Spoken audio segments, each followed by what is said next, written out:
sometimes pondering what I was going to say at a Dharma talk. And then I would get up and walk out and go up to the Zendo and sit in front of the students. And today I'm sitting in front of little postage stamp size photo pictures of you. So,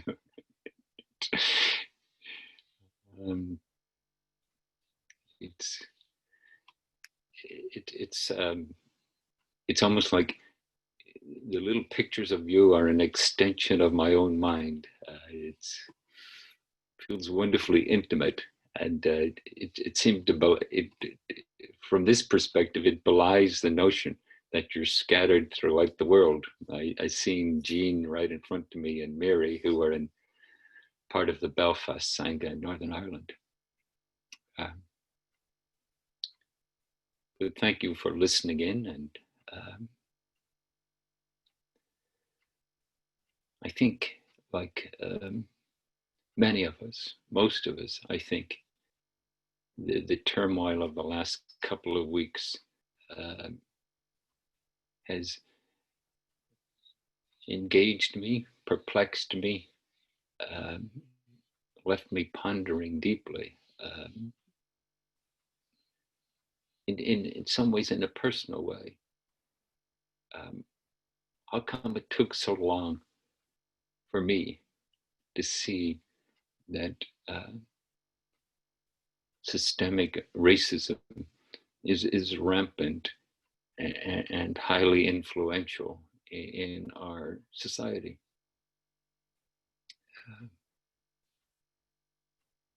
And then not only that, then what to do about it? How do I, as a person, how do we, as followers of the Buddhist way, respond to such a situation? So in a way, that's what I'd like to talk about this morning. And I hope I have something helpful to say. And maybe what I would hope for is that helpfulness would express itself in a kind of a willingness to explore more thoroughly for yourself the impact of this turmoil following the impact of the pandemic, and maybe for most of us, the impact of the economic downturn.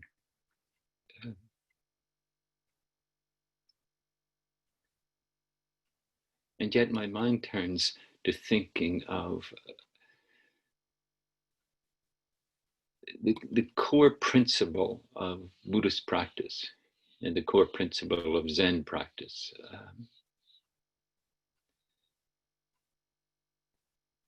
Which is asking us and inviting us and supporting us to be fully present with just how things are, internally and externally. Not as a passivity, but as a deep, radical honesty and acceptance. And in a way, this is what the practice of Zazen is, a deep, radical, honest acceptance of what's going on internally and externally.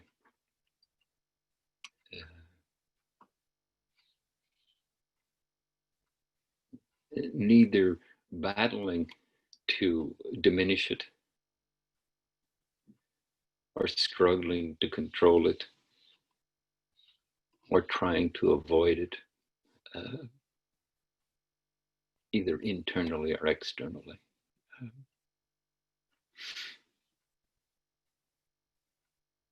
And I think one of the great lessons of Zazen in the awareness of who we are and how we are is that we see those ways of relating to our experience and we learn how to let them teach us what we are, who we are, and how we're relating to the world. And to find within that learning an appropriate response. There is a term in Pali, sila, and it's interesting. Usually it's translated into English as a discipline. I looked up dictionary definition of the word discipline, and here's what I got. A training to obey rules or code of behavior, using punishment to correct disobedience. Now, if you delve a little, that's the definition of discipline. Of course, we could quibble about that, but let's leave it there for now. And then if you take the word sila and you do a little exploration within Buddhism, you find out that the heritage of the original meaning was to emphasize the positive rather than rebuke the disobedience, but to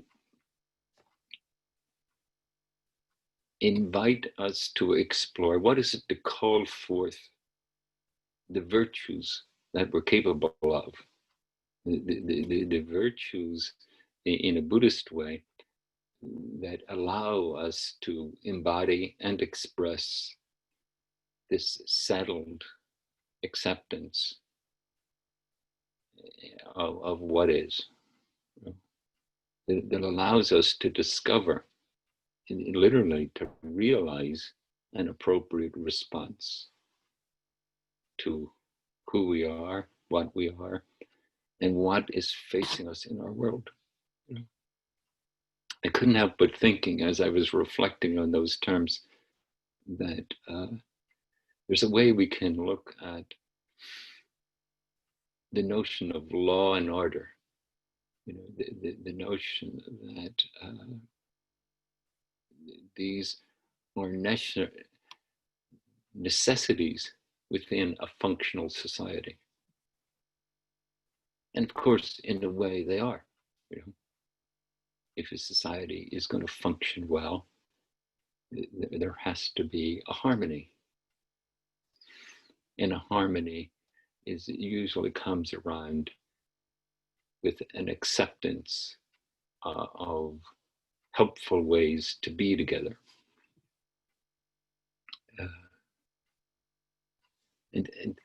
But it's, to my mind, it's interesting to contrast the helpful way to be together with what you might call the punishment of disobedience.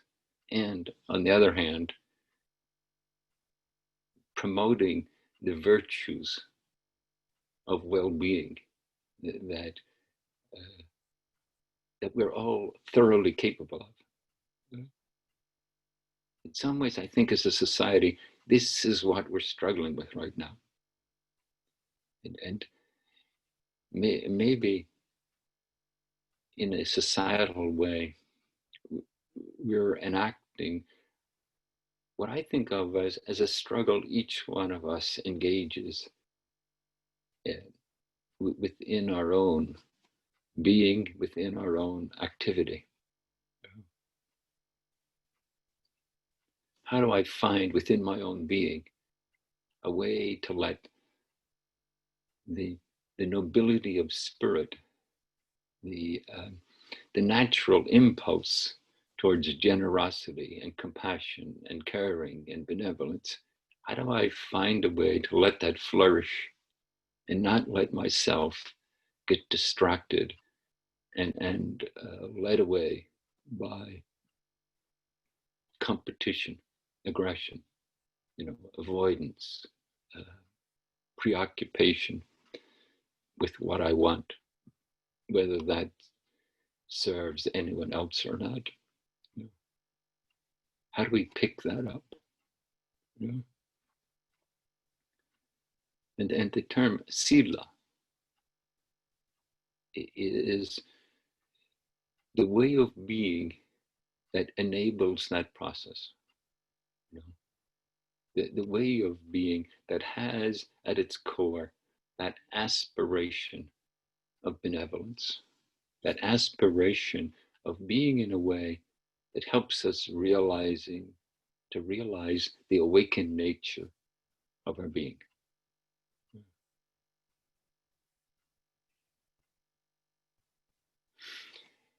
You know, I can see, as and probably you can too, that that's maybe an abstraction in contrast to the practicalities and the particulars that are confronting us as a society, uh, and confronting each of us as a person. But I think there's a helpfulness in starting there. You know, there's a helpfulness in kind of a holding still. There's a helpfulness in seeing what happens internally in my own process also happens collectively in our group process.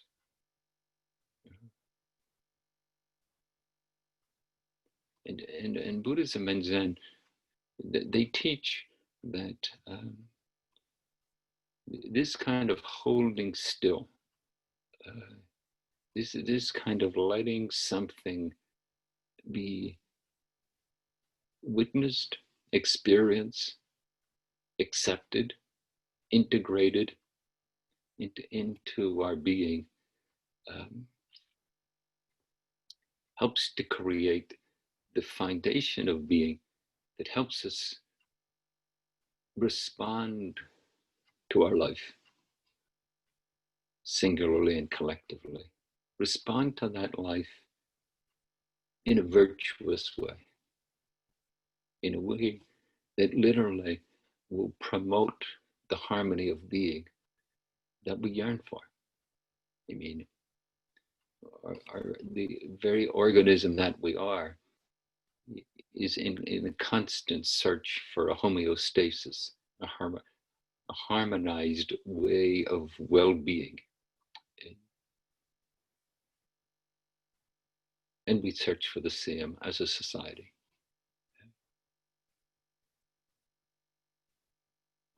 So I'd like to read you a poem by Billy Collins. I think part of the interesting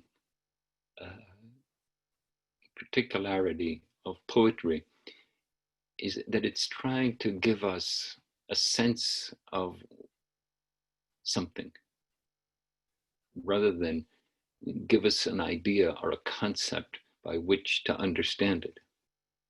Yeah. To give us a sense of it, that we can relate to it, maybe in a heartfelt way, maybe just in a deeper way than our thinking. So here's the poem. I ask you, what scene would I want to be enveloped in more than this one? An ordinary night at the kitchen table. Floral wallpaper pressing in, white cabinets full of glass, the telephone silent, the pen tilted back in my hand. But beyond this table, there is nothing that I need.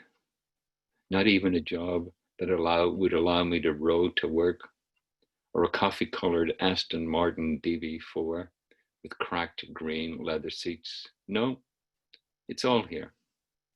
The clear ovals of a glass of water, a small crate of oranges, a book on Stalin, not to mention the odd snarling fish on the frame in the wall. And the way these three candles, each a different height, are singing in perfect harmony. So forgive me if I lower my head now and listen to a short brass candle as he makes a solo, while my heart thrums under my shirt. Frog on the edge of the pond, my thoughts fly off to a province made of one enormous sky. a million branches.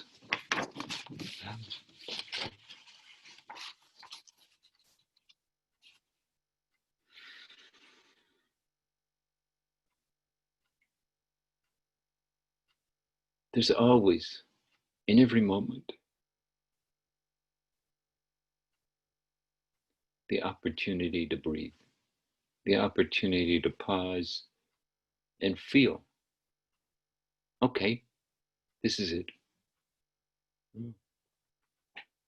This is what's happening.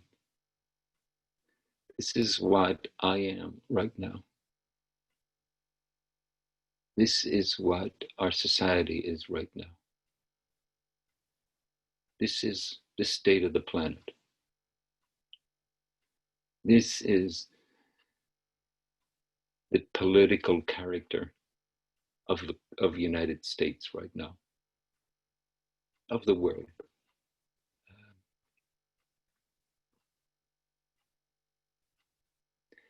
And that allowing, that accepting, it helps to create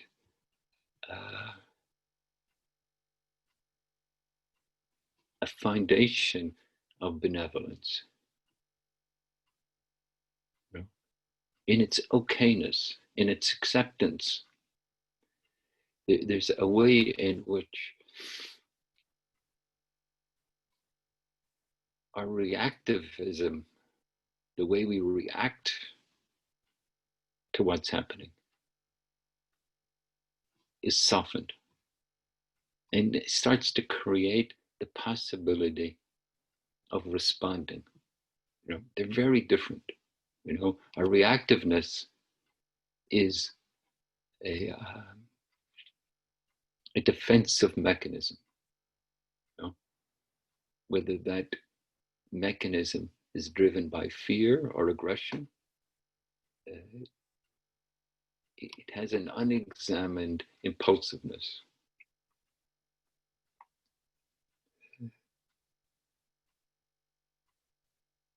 That question, what were you thinking? Well, usually we weren't thinking, we were reacting. Something instinctual about our survival mechanism was asserting itself. And as we find and take the time to just be, the picture of what's happening starts to come into focus. And as it does, there is an alchemy that we're part of. There's a way in which the innate capacity for thoughtfulness, the innate capacity to see this for what it is, this being, this moment, this thought, this feeling, this response to a particular circumstance or set of circumstances. It's like the particulars of the moment become held in a spaciousness. Doesn't mean it's always pleasant.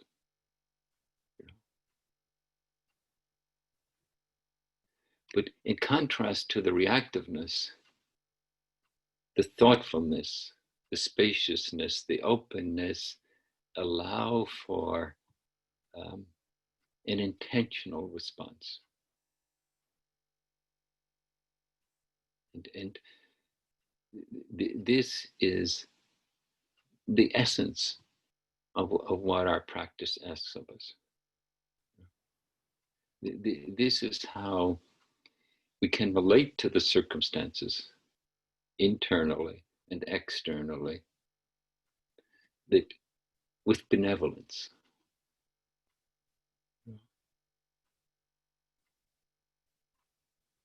And that benevolence,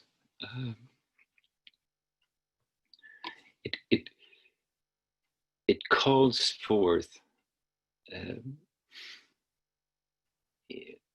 from within us a different set of responses. In our reactiveness, There's an implicit us and them. There is a necessity for a harsh law and order. There is a necessity for a discipline that punishes disobedience. In our reactiveness, it seems like that's the only option we have. And in this settled, more spacious response, even though at times it might be heartbreaking, the term sila, the attribute sila, it comes from a teaching, a Buddhist teaching of 6 paramitas, 6 dispositions, 6 characteristics that each human being is capable of that promote well-being, individually and collectively. The first one is generosity. The second one is sila, this intentional well-being and the virtue it creates. And the third one is patience. Acknowledging this is not a smooth, simple flow for us. Internally, anyone who's tried to meditate for 20 minutes has discovered that the mind and the emotions and the imagination and the memories and the anticipations, they pour forth with the determination, and that it's asking of us a great patience.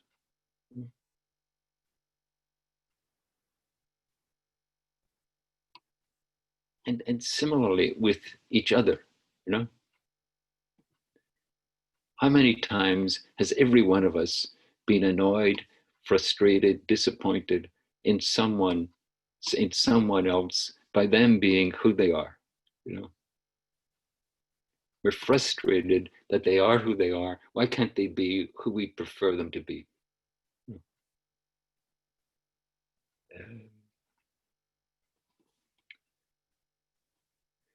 So it's not that this is a simple matter, personally or collectively.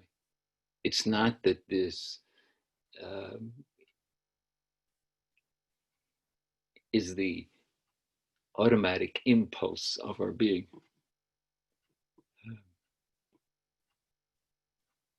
It's much more intriguing than that. There's something about it that is our heart's desire. And then there's within us an attempt, a wish to thrive, survive, that can easily be triggered, where we fall into a contracted, limited way of thinking and feeling about our life.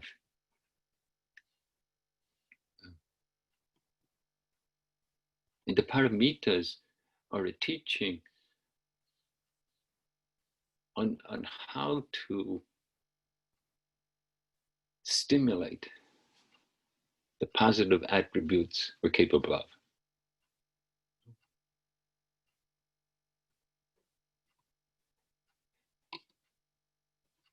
And the marvelous thing about them is that they're not simply an abstract teaching.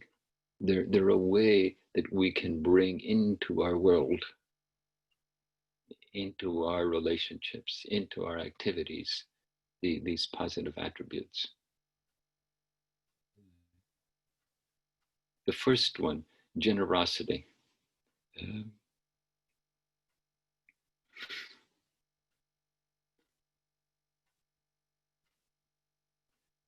That if we think of life as a scarcity,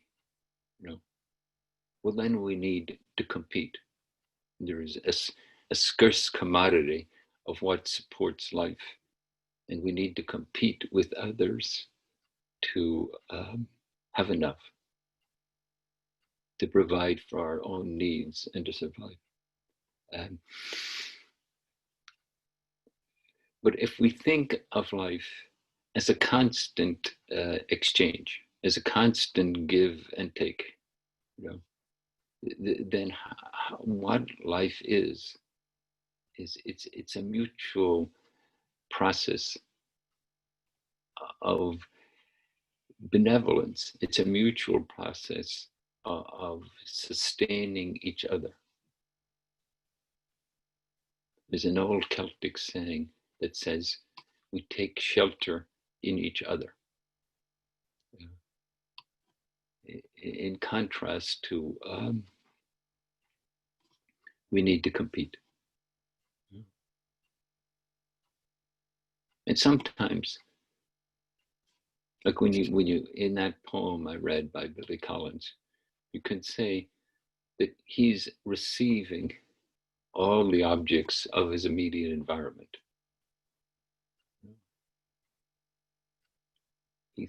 There's a natural appreciation. There's a natural gratitude.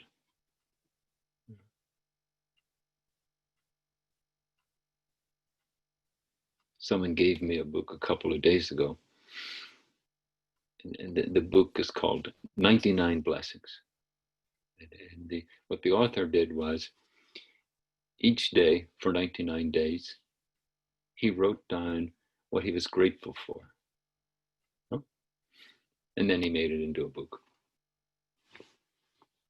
The author is Brother David Standlrest, a Benedictine monk. And he considers this to be his primary practice, this appreciation. And I'd suggest to you that the appreciation, the acceptance, the holding still, the allowing what is to be what it is,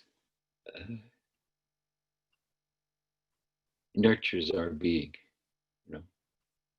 It intertwines with the sila, the aspirational characteristics that promote our well-being. And as we internalize them, then we can externalize them. Sometimes it's the other way around. We offer the helping hand. We support someone else and feel the richness and the nurturance of that. Sometimes it's easier to help others than to help ourselves. It's just the complexity of our being. But either way, if we engage it, something starts to grow. And I would suggest to you, this is what our society is asking of us now.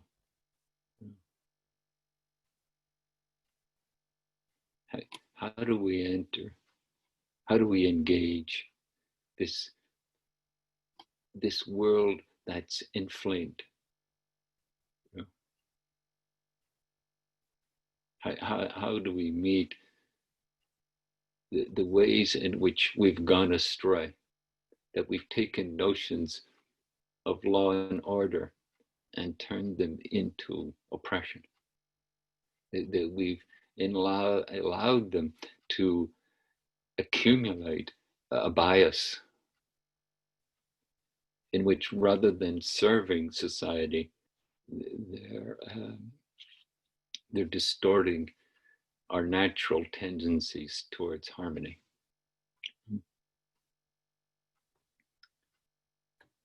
And I would say to you, from this place of settledness, we can admit that.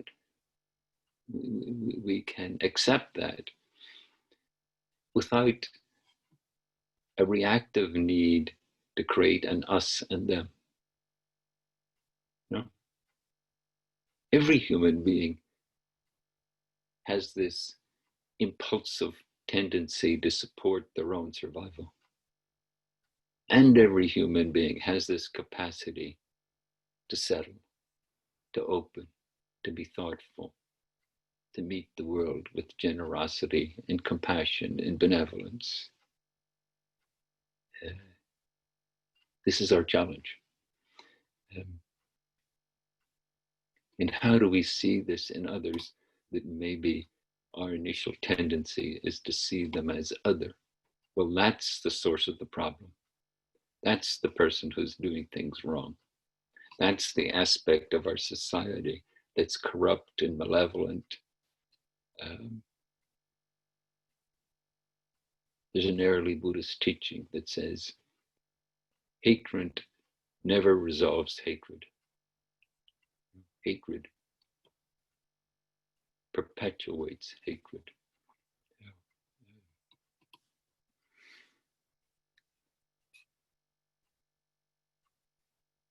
So to see that,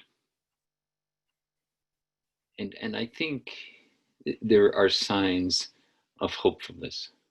You know, when just reading the accounts where when the oppression stopped, the protests became more orderly. They were less violent. They were less oppositional.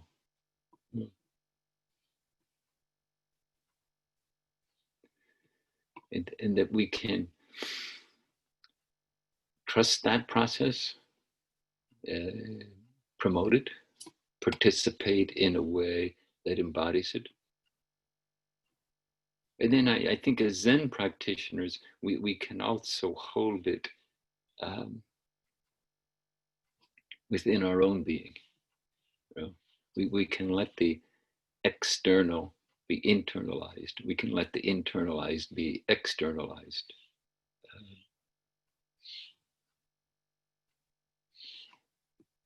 And I would say to you that the notion of benevolence is a thoroughly practical one.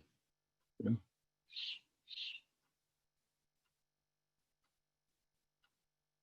It seems like that there are things that have happened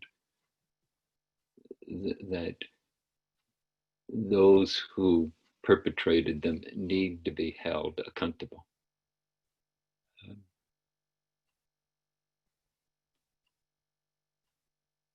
That may be so. But it doesn't require malevolence. It doesn't require our harsh judgments. It requires our patient, deep understanding of the human condition. That any one of us can readily and easily go astray. And I would say we have. Hopefully, never in a grossly harmful way. But every one of us is in need of forgiveness. And not to be dismayed by that notion, but rather to see, oh, well, in that forgiveness, we learn renewal. In that forgiveness, we learn a practical understanding of what we're capable of. We learn a skillful way of bringing benevolence and compassion and patience into the world. That's this curious request of our life. You know? That as we look for a deeper sense of justice, as we look for our way forward, I would say that looking for who exactly is the enemy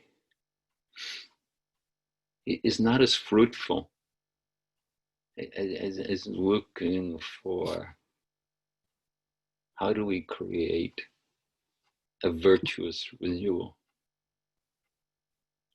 how do we remember? How do we rediscover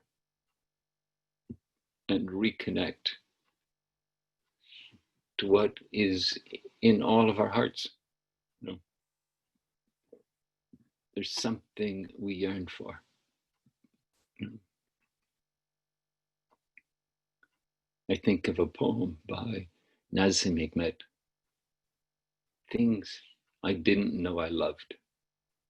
And he's sitting on a train and he goes through, as the train rides through the night, different aspects of his own life and deep little details within them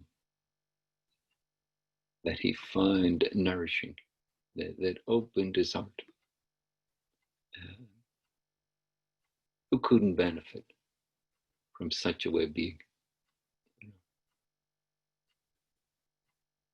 Who couldn't benefit through consideration of forgiveness?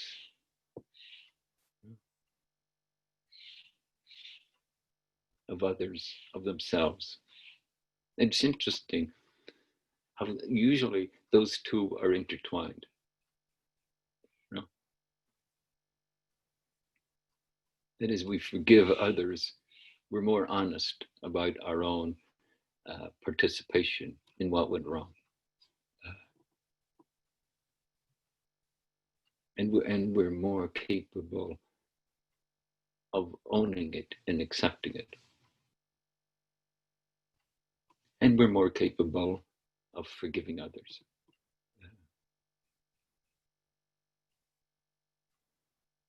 So I think of this as a time of amazing possibility, you know, that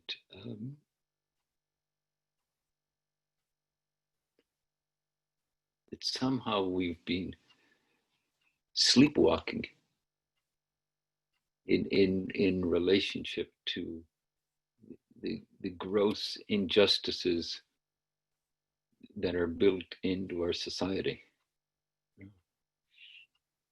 Yesterday, someone who's a senior doctor in one of San Francisco hospitals, and the interns working under him are mostly people of color, and two of them are African American men.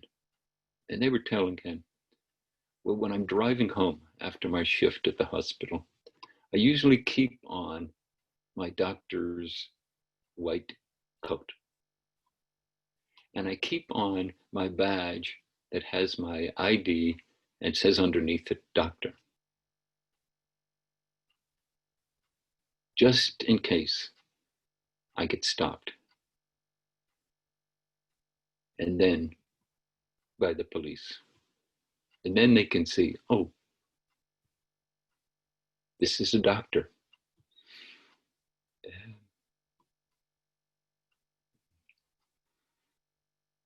It's a sorry statement of our society. It's something we should collectively endeavor to remedy. How can we be fully happy in a society that has such behaviors within it? But it doesn't necessitate an us and them. It doesn't necessitate, you know, the virtuous and the villainous. Our ancestors, along with us, have created it.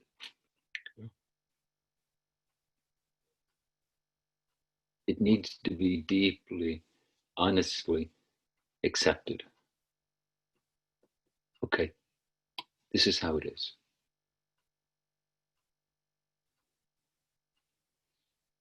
Someone was telling me recently that she read with horror her great-great-grandmother's journal. Growing up in the South, her great-great-grandmother had read in the Bible some detail of the Bible where people were pinned by their ear to a post. So she rounded up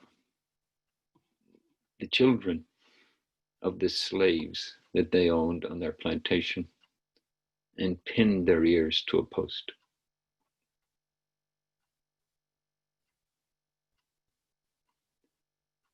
Thankfully, we're horrified by such notions now. But for her at the time, it was just a kind of curiosity. The unexaminedness of causing others suffering. May we learn deeply from it. May we see within ourselves the necessity of virtue, the necessity of benevolence, of compassion, of forgiveness. This is how we'll collectively make the world we want to live in.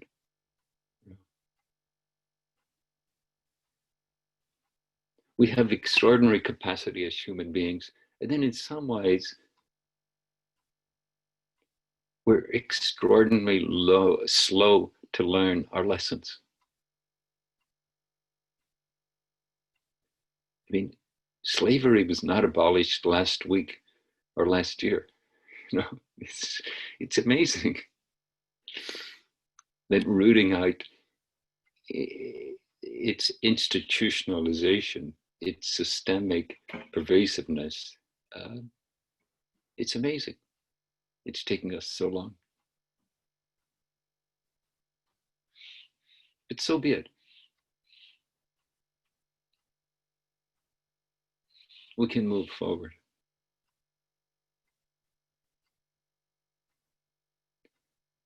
Forgiving ourselves,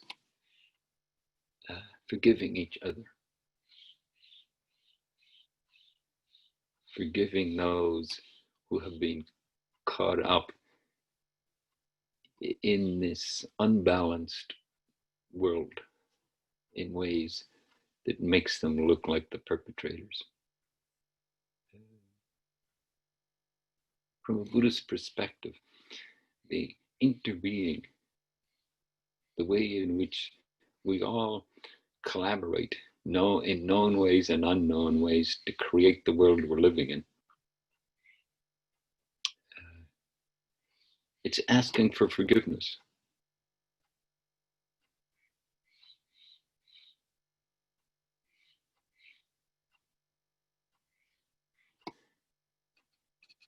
This is the activity of Zazen. This is the activity of the aspiration to bring practice into our lives. This is the benevolence of not giving up on anyone.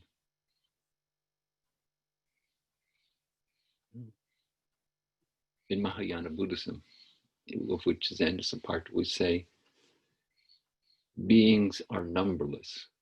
I vow to support every one of them to awaken. Delusions are inexhaustible.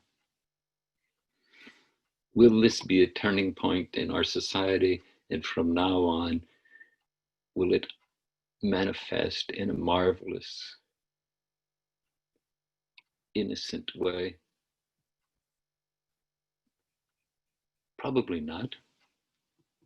Can we make a positive step in the right direction? Let's hope so.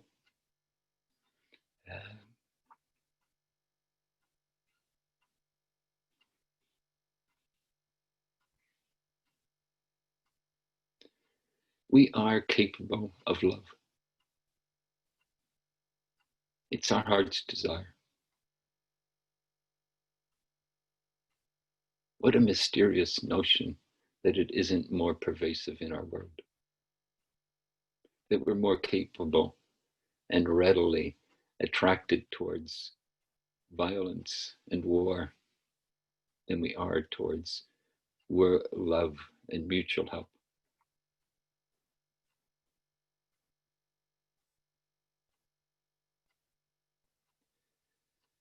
This is the great mystery that each of us is challenged with. And in some ways, the paramitas, they offer us a tangible way forward.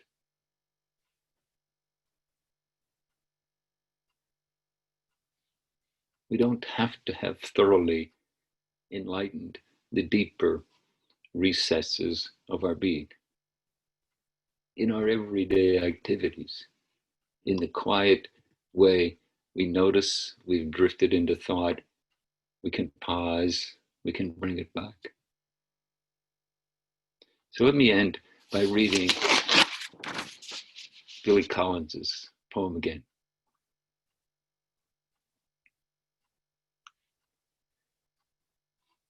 I hope in hearing it, you can hear the simplicity, the ease with which he comes into present moment.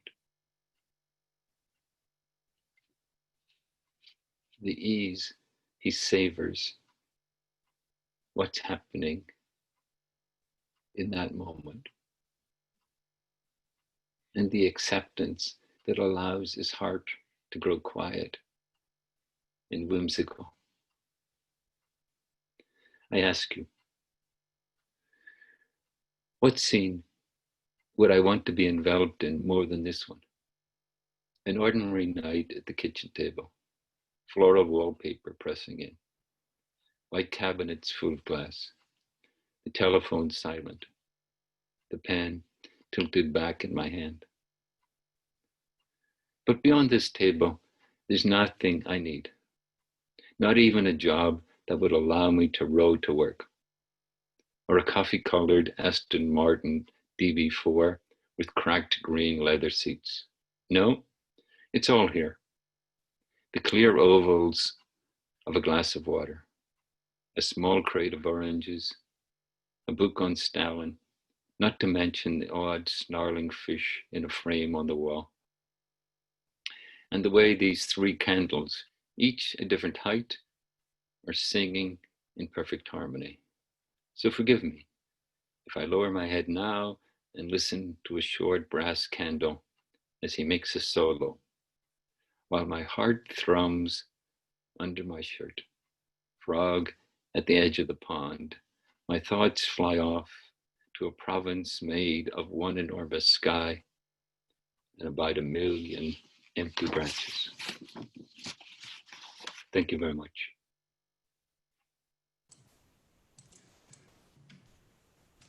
Thank you so much, Ryushin.